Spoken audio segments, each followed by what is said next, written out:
Hi, this is Sive Morten with the daily update on EuroFX. I post my exclusive market overviews with the key political and economical events, charts and important levels on the ForexPeaceArmy.com forums weekly. This short video is a response to rapidly changing situation on the currency markets and should help you to stay on top of the game and be profitable.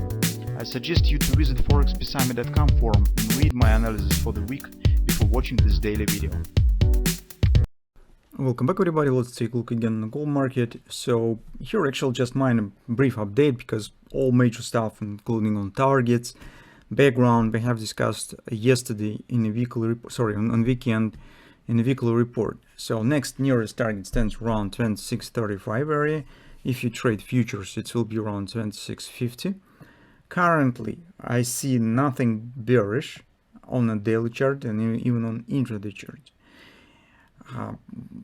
But here you probably should follow your personality, some specific of your trading style, because, well guys, I'm a bit conservative in trading and I prefer to get some more background before taking position. I do not like to some kind of the gambling in a trading process, although if I see really good interesting setup I could take a bit more risk and make it some bet on the 50-50 situation. And currently we have some moments that you need to think about depending on how you would like to participate during the period of the Fed statement and Fed press conference. Here's might be really big fruits if you will take a bit more risk, but also you have to recognize the possible losses. So daily chart we do not need right now for this purpose. We could say just that market could let overbought level could let market to move higher. On the daily chart it's not at overbought strongly. On the 4-hour time frame chart, here's what I see. Recall what we said in the weekend, that's great thrust. Let's keep watching for possible pullbacks. Bread and butter trade, double repo trade, that's maybe just perfect. So if we will move here, plant here the moving average, we do not have any patterns yet. We do not have either bread and butter or double repo, so no patterns, but instead we have the bullish flag consolidation. So, and the question is that what you would like to actually do.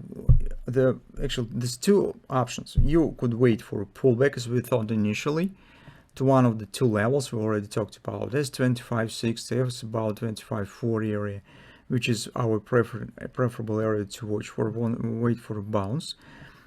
Chances the bounce will happen will be higher if it will be just 25 basis point change, because 25 basis points already has been priced in and markets want more, and pricing approximately 50% change chances that it will be 50 basis points. So already some part of the 50 basis point cut already stands in the prices. Correspondingly, if it will not be satisfied, some stronger pullback might happen, and that might be a great chance to consider taking one position. That's the logic on the position on the scenario that personally I like. Alternatively, what you could do, we have tight flag consolidation. Usually in classical school of analysis tells that flag is a continuation pattern. It's a preparation for a possible upward continuation. If you still would like to make a bet earlier, or you suggest that it will be 50 base point rate cut or whatever, you could try to deal directly with the flag. It also will not be the mistake. It's not the problem. Besides, risk will be relatively small. So you, for instance, could try to find the chance to take position somewhere inside of the flag, maybe using 15-minute chart, for example, and just placing stops somewhere below the flag. Also, you could use, for instance, stop buying order, aiming on the possible upward breakouts, and so orders will be filled when the market will start breaking the area where you place it.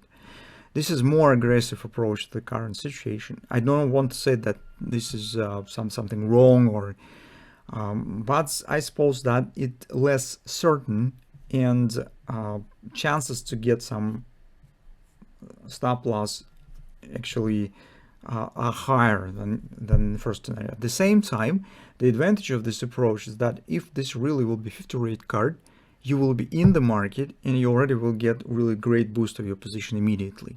It will be very fast action. So this is actually pros and cons of this current situation. The one thing that I could also tell in favor of this flag consolidation, why I actually speaking about this, because on the hourly chart, if we take a look, we have very strong sign of the bullish dynamic pressure. You can see strong downside action on the MACD and flat action on the prices. This is very often leads to the upward breakout. Besides, as I already talked about this in a video today on the euro currency, we have bullish performance, I mean for the gold market, on cross-market analysis. This is on the dollar index, on the 10-year bonds. You can see both are falling right now. This is also supportive for the gold. That's why the current idea of this using the flag consolidation and trying to take this position, it's not something really, some kind of the mistake or some stupid setup.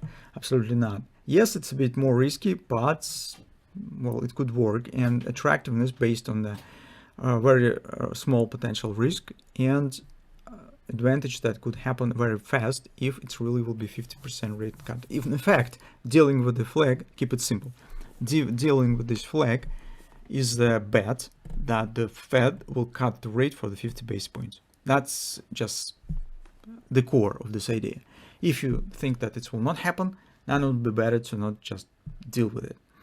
So that's actually all that we have currently on the gold.